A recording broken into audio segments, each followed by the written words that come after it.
Hey, how's it going, everybody? Scott Spreitzer here with Doug Upstone. We are DocSports.com, and we're talking black and blue division.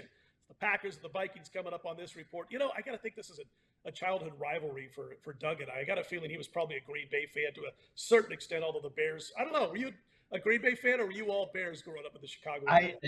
My dad was the Bear fan and I was not. Okay, I was a huge So, Viking fan, so there you go. We yeah, went no, 0 no, for I was not a 4 when I Viking. was a Yeah, kid. not the Vikings. No, Packers all the way. And in fact, I still have my season tickets from the old Oh, Green Bay when they used to play in Milwaukee days when I was living oh, there. really? Yes, so Well, I see, still have those.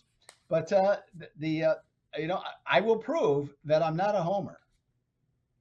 great! I can't wait to hear this. I hated the Packers. I hated the Vikings. I didn't care about Detroit because they never won. But I hated the Packers and I hated I hated the Packers and I hated the Bears as a big Vikings fan. Fran Tarkenton, George Foreman, Carl Eller, all those guys. Alan Page, my favorite players growing up. But anyway, I digress because nobody cares. Do you see that get a free $60 account bar above our heads? Well, if you are not yet a member at DocSports.com, there is a link below the video, and you can click on that link if you're not yet a member, and you sign up for that free $60 account. You then get to use those free $60 on any of Doug's daily picks or any of mine over at DocSports.com. It is as simple as that. Great way to give Docs a trial run. All right, so Green Bay laying 1.5 in this one, Doug. Minnesota, the home team here. There are 10, no less 10 home dogs in week one, which I believe is the most in week one in the Super Bowl era. And of course, divisional home dogs are usually a pretty good play for your bankroll. 13, 2-1 against the spread the last 16 times, divisional home dogs. So we head to the man who used to wear the cheese head in Milwaukee. Is it Green Bay or is it the Minnesota Vikings for you, sir? Well, what I'm looking at in this one, I'm looking at the Green Bay Packers, Scott, is short favorites, and I wonder about the line. I'm not saying the line's wrong, but it seems also to be, when you look at the whole situation, to be fed into public perception. And here's what I mean. Okay, first of all, they lost Devontae Adams and Marquez Valdez-Scantling, their two best receivers from a year ago. Their top receiver coming back is Alan Lazard. Well, right now he's questionable with an undisclosed injury. Okay, that's supposed to be coming out today. Well, today, Wednesday, when we're doing this video. And then they have Robert Tonyan, the tight end, who's coming back from knee surgery. He's also listed as questionable. So what does that leave? Well, that leaves a couple of has-beens, Randall Cobb and Sammy Watkins, along with some no-names and some rookies to catch balls from Aaron Rodgers. That seems like a problem. Next problem, up front, starting tackles. Elgton Jenkins and David Bakhtiari, both 50-50, questionable this week. I think one of them for sure will start. They both might, but neither one's going to be 100%. That we know, coming into the game. So we know Minnesota's defense is hardly elite, but if Aaron Rodgers doesn't have anybody to throw the ball to other than his backs and a bunch of okay guys that maybe can get open or maybe can't, I think that's a problem. Now look at the Vikings. What do they have offensively? Okay, Kirk Cousins. Does he not come up in big games? Sure, we've seen that time and time again. But from that standpoint, he still actually is an effective quarterback. Who does he have to throw to? Well, a little more than Green Bay does, Scott, at this time, and Justin Jefferson and Adam Thielen and a few other guys. And he can hand the ball off or toss it to Delvin Cook.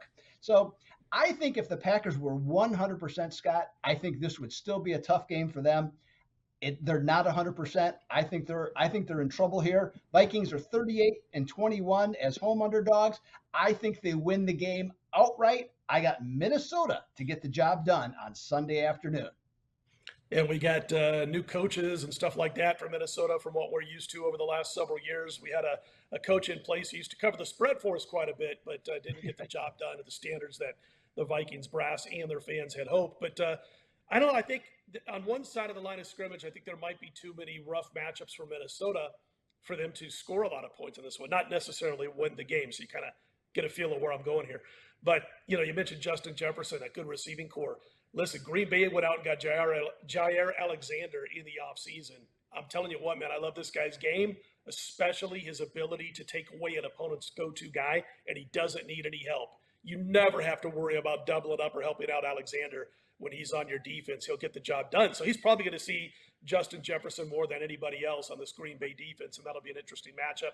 The O-line for Minnesota needs to block above their norm from the last couple of years. If they can't, Kirk Cousins won't be able to wait long enough to find an open guy like Justin Jefferson.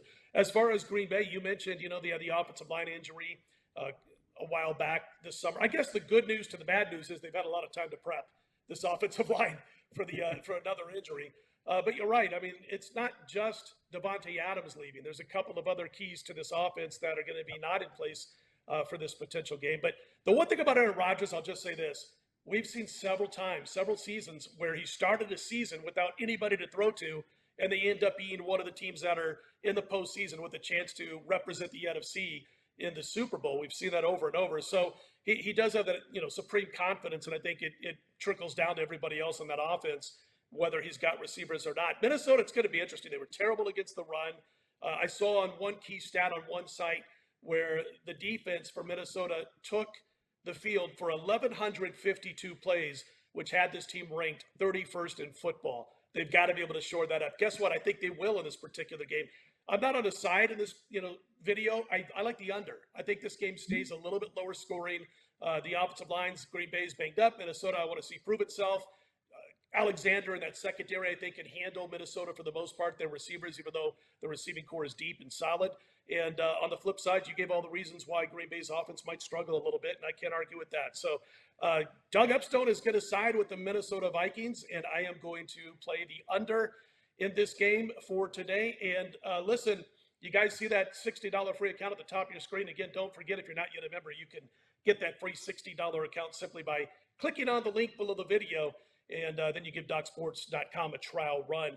I have to say something real quick. I'm not going to spend a lot of time on this, Doug, because I don't know if I'd get through the rest of this video if I do. We lost a very, very long-time veteran, solid, honest to goodness, great guy, as honest as the day is long, member of our business, and a close friend of mine from about 1989 on, and especially in the 1990s and early 2000s. We lost Larry Ness on Wednesday as he passed away. And I'm not going to go any deeper into it, Doug, because I just don't think I'd make it to the end of the video. And we're here to talk some Week 1 football. But I've got a massive thank you to say to Larry Ness. And he's one of the Hall of Famers in our business. There's no doubt about that. So for Doug Epstone, I'm Scott Spreitzer. We are DocSports.com, everybody. Let's put it in the win column. Love you, Larry.